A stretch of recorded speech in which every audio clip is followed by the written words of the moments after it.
ఉచిత IVF IUI consultation, ఉచిత ultrasound scan. 49 అంటే సంతానం, 49 అంటే సంతోషం. సీ ఓటర్ సర్వే అనేది ఏంటంటే అసలు దాని క్రెడిబిలిటీ ఏంటి అంటే సీ ఓటర్ సర్వే ఇన్ఫ్లుయెన్స్ అవుతుంది అనేది ఏర్పడిపోయింది గత 2-3 సందర్భాల నుంచి.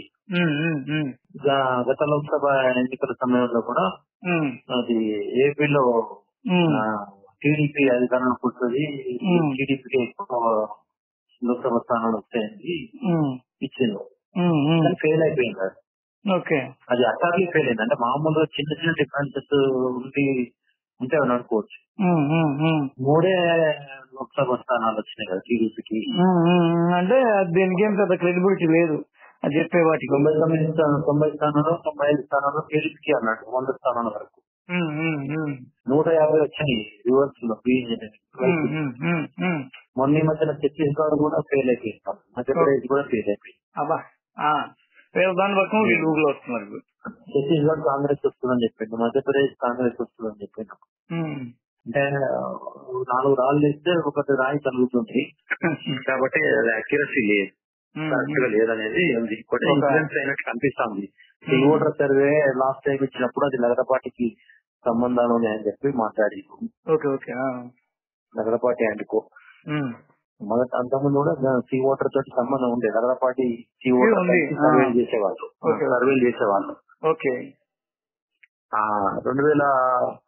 2018 ఎన్నికలప్పుడు కూడా ఇదే విషయం చెప్పండి ఆయన. తెలంగాణలో మహాకూటమి అంటే కాంగ్రెస్ టీడీపీ కూటమి వస్తుందని చెప్పింది లగడపాటి సీ ఓటర్ సర్వే కలిపి. అది అబ్నార్మల్ గా 88 సీట్లు టీఆర్ఎస్ సింగిల్ గా గెలిచింది. తర్వాత నేను తప్పుకుంటున్నాను అన్నాడు కానీ ఆయన తెర వెనుక ఉండి సన్నిహిత సంబంధాలు కొనసాగిస్తుంటనేది ఉంది. అది లగడపాటి అందుకు ఇన్ఫ్లుయెన్స్ అంటే కొన్ని టాక్టిక్స్ నడుస్తాయి. రాజకీయ పార్టీ చేస్తున్నాయంటే సర్వే టాక్టిక్స్ చేస్తుంది ఏజెన్సీలను పెట్టుకొని. ఆమెకు అనుకూలంగా ఉన్నటువంటి సంస్థలతోటి ఎవరికి అనుకూలంగా వాళ్ళే ఉన్నట్టు అటువంటి సర్వేలు చేస్తున్నారు, వాళ్ళు చేయిస్తున్నారు. సో అది దాన్ని పూర్తిగా విశ్వసించలేదు అనేది వాస్తవం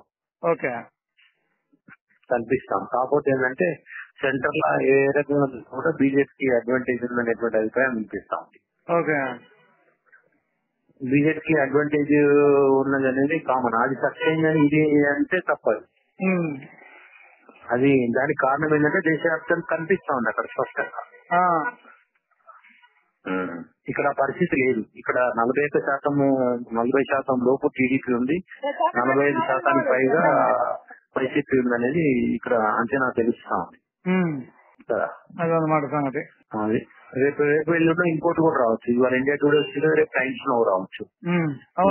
బీజేపీ పొత్తు పెట్టుకుంటుంది కదా అందుకేనేమో అనే ఒక అనుమానం కూడా క్రియేట్ చేస్తుంది. బీజేపీ పొత్తు పెట్టుకోవడానికి కారణం ఏంటంటే అది దేశంలో ప్రతి రాష్ట్రంలో మనకు ప్రాతినిధ్యం ఉండాలి, భవిష్యత్తులో మేము బలపడాలి, మనకు కావాలి అనేది వాళ్ళు ఉంది. ఎంట్రీ కోసం ఇక్కడ వాళ్ళు మహారాష్ట్రలో శివసేన ద్వారా ఎంట్రీ అయ్యారు. అట్లాగే ఇక్కడ కూడా వాళ్ళు ఈ ఏపీలో ఎంట్రీ కావాలంటే ఆప్షన్ ఏంటి, వాళ్ళకు సొంతంగా 2 ప్రాంతీయ పార్టీలు బలం ఉన్నాయి కాబట్టి ఎక్కడ ఛాన్స్ లేదు ఇంకో పార్టీకి. మొదటి నుంచి ఆ ప్రాంతంలో వీక్ వాళ్ళు కాబట్టి అక్కడ ఎంట్రీ కావాలంటే వాళ్ళకున్న వైసీపీతో ఎలా పొత్తు పెట్టుకోదు. మైనార్టీ ఓటర్ల కోణం కావచ్చు లేదా ఆ పార్టీ విధానమే మొదటి నుంచి ఇండియా ఫైట్ చేయడం. అక్కడున్న ఆప్షన్ ఏంటి, 99 నుంచి టీడీపీ పొత్తు పెట్టుకుంటూ వస్తున్నారు కదా వాళ్ళు. కాబట్టి టీడీపీ ఆప్షన్, టీడీపీతో పొత్తు పెట్టుకుంటే 4 సీట్లు వస్తాయి, 2 ఎంపీ సీట్లు వస్తాయి, మేము ప్రాతినిధ్యం ఉంటుంది. రేపు భవిష్యత్తులో బలపడాలంటే కనీసం ఒక్కసారి సీట్ అని లేకుండా ఎట్లా పెరుగుతుంది ఆ పార్టీ. కాబట్టి అక్కడ ఉంది. చంద్రబాబు కూడా బీజేపీ అందుకోసం తెగ బాగులాడుతూ ఉన్నాడు. అప్పుడెప్పుడో పొరపాటున అనవసరంగా మోడీకి ఇచ్చినామని 4 ఖర్చుకొని వచ్చి 5 ఏళ్ల నుంచి ఆయన ఒక చిన్న పల్లెత మాట కూడా ప్రతిపక్షంలో ఉండి బీజేపీని అనలేదు, తప్పులు చేసిన అనలే, రైతులు తిరగబడ్డ అనలేదు, ఏ విషయంలో కూడా మాట్లాడలేదు. అడగకపోయినా రాష్ట్రపతి ఎన్నికల మద్దతు ఇచ్చింది. దానికోసం వెప్పర్లాడుతా ఉన్నాడు చంద్రబాబు అని అంతేగా. ఎందుకంటే బీజేపీతో ఉంటే అన్ని రకాలుగా మనకు బలం ఉంటది, కేంద్రంలో ఉంది కాబట్టి కేసులు ఉండవు, అరెస్టులు ఉండవు, లేకపోతే ఈడీ కేసులు ఎదుర్కోవాల్సి వస్తుందని భయం ఉండదు. దాంతో పాటు రేపు ఎన్నికల కమిషన్ కూడా నాకు అనుకూలంగా చేస్తుంది. ఎన్నికల సమయంలో పోల్ మేనేజ్మెంట్ ఉపయోగపడుతుంది. ఇంకా ప్రజలకు కూడా ముగ్గురు ఉన్నామంటే ఒక పాజిటివ్ సంకేతాలు ఉంటాయి. అట్లా పాత ఈక్వేషన్ కదా, కొత్తది ఉన్నట్లు ముగ్గురు 2014 చేస్తా. ఇప్పుడు ఏం సమాధానం చెప్తాడు స్పెషల్ స్టేటస్ విషయంలో? అంతేగా, నువ్వు స్పెషల్ స్టేటస్ కూడా పొత్తు పెట్టుకోలేదు కదా. పూర్తి చేసేదా? బయటకు వచ్చారు కదా. అదే పోలవరం పూర్తి చేసేదా? ఏం చేసింది కేంద్రం చెప్పండి. మళ్ళీ పోలవరం అనేది ఏటీఎం అయింది బాబు కానీ అనింది మోడీ గారు ఫస్ట్ టైం చెప్పింది ఆయనే కదా. అమిత్ షా మీద దాడి చేసిండు. అంటే వ్యూహం ఇది ఊహించిందే కదా. పవన్ కళ్యాణ్ వచ్చి బీజేపీకి గత్యంతరం లేదు, అక్కడ ప్రాతినిధ్యం కోసం పురంధరేశ్వరి లాంటి వాళ్ళంతా వచ్చింది. బీజేపీలో చేరిన టీడీపీ బి టీం అంతా ఉంది కదా అక్కడ ఆల్రెడీ. సీఎం రమేష్, సుజనా చౌదరి, టీజీ వెంకటేష్ ముందస్తు ఒప్పందాలు కదా వాళ్ళని పంపించి.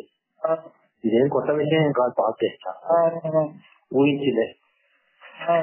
అయినా మళ్ళీ ఇంకో మారు అదేదో యూటర్న్ తీసుకున్నట్టు మళ్ళీ ఇంకొక మారు యూటర్న్ తీసుకొని ఇంకో మారు తన విశ్వసనీయత తనే బొమ్మ పెట్టుకున్నాడు. అంతకన్నా ఎన్నిసార్లు పోయినా ఎన్నిసార్లు వచ్చింది.